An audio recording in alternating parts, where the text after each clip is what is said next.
Welcome back to our channel. ఈరోజు అయితే మీ దగ్గరికి మంచి జాబ్ అప్డేట్ అయితే ఒకటి తీసుకొచ్చాను.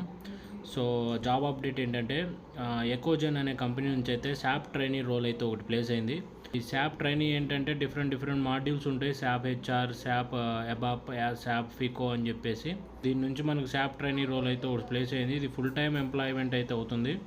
సో ఇది ఎక్కడ ప్లేస్ అయిందంటే మనకి పూణే లొకేషన్కి అయితే ప్లేస్ అయింది. ఈ జాబ్ యొక్క లింక్ అయితే నేను కింద డిస్క్రిప్షన్లో ప్రొవైడ్ చేస్తాను. సో మీరైతే డైరెక్ట్గా లింక్ ఓపెన్ చేసేసి శాప్ ట్రైనీ జాబ్కి అయితే డైరెక్ట్గా అప్లై చేసుకోవచ్చు.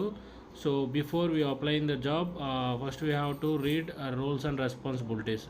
సో మీరు జాబ్కి అప్లై చేసే ముందు ఈ రోల్స్ అండ్ రెస్పాన్సిబిలిటీస్ క్లియర్ కట్గా చదివి సో ఈ జాబ్కి అయితే అప్లై చేసుకోండి. సో నేను ఈ జాబ్ గురించి ఎలా అప్లై చేయాలనేది కూడా క్లియర్ కట్గా అయితే నేను ఎక్స్ప్లెయిన్ చేస్తాను.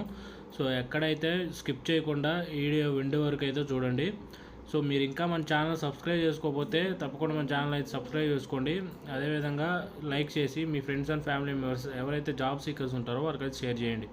సో ఇక్కడ సార్ చూడండి కీ రెస్పాన్సిబిలిటీస్ అయితే ఇచ్చాడు క్లియర్.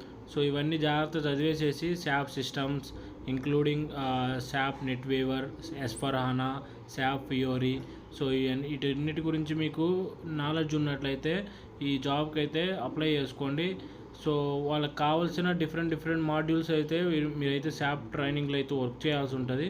సో దీనికి ఇక్కడైతే క్లియర్ కట్గా అయితే క్వాలిఫికేషన్స్ కూడా ఇచ్చాడు. ఒకసారి మీరు క్వాలిఫికేషన్ చూసుకున్నట్లయితే bachelor degree in computer science, information technology and related to field. So basic understanding of SAP concept and technologies preferred. So SAP basic concept గురించి మీకు ఐడియా ఉన్నట్లయితే యాడెడ్ అడ్వాంటేజెస్ అయితే అవుతుంది. So strong analytical and problem solving skills. So మీరు apply చేసుకోవాలంటే సింపుల్గా ఇక్కడ apply now ఉంది కదా, దాని మీద క్లిక్ చేసినట్లయితే అయితే ఈ పేజ్ అయితే ఓపెన్ అవుతుంది. అప్లై ఫర్ దిస్ జాబ్ అని చెప్పేసి ఇక్కడైతే అప్లోడ్ రెజ్యూమ్ అని ఉంది కదా. సో ఇక్కడైతే అప్లోడ్ రెజ్యూమ్ దగ్గర అయితే మీ రెజ్యూమ్ అప్లోడ్ చేయండి. సో ఇక్కడైతే as per your mandatory details ఇవ్వాలి. First name and last name and gender, email ID, phone number ఇచ్చేసి అడిషనల్ ఏమైనా డాక్యుమెంట్స్ ఉంటే ఇక్కడైతే అటాచ్ చేయండి. సో ఎక్స్పీరియన్స్ ఏమైనా ఉంటే ఎక్స్పీరియన్స్ ఇవ్వండి. మీరు ఆల్మోస్ట్ ఇక్కడ ఈ ప్లేస్ అయితే శాప్ ట్రైనీ కదా, సో ఫ్రెషర్ జాబ్ రోల్ ఇది. So me date of birth, ఏమైనా శాలరీ తీసుకుంటుంటే కరెంట్ శాలరీ, అదేవిధంగా ఏమైనా ఎక్స్పెక్ట్ చేయాలనుకుంటే ఎక్స్పెక్టేషన్ శాలరీ ఇవన్నీ ఇచ్చేసి ఏదైనా ఫీల్డ్లో ఎక్స్పీరియన్స్ ఉన్నట్లయితే ఇక్కడ ఎక్స్పీరియన్స్ డీటెయిల్స్ దగ్గర అయితే యాడ్ చేయండి.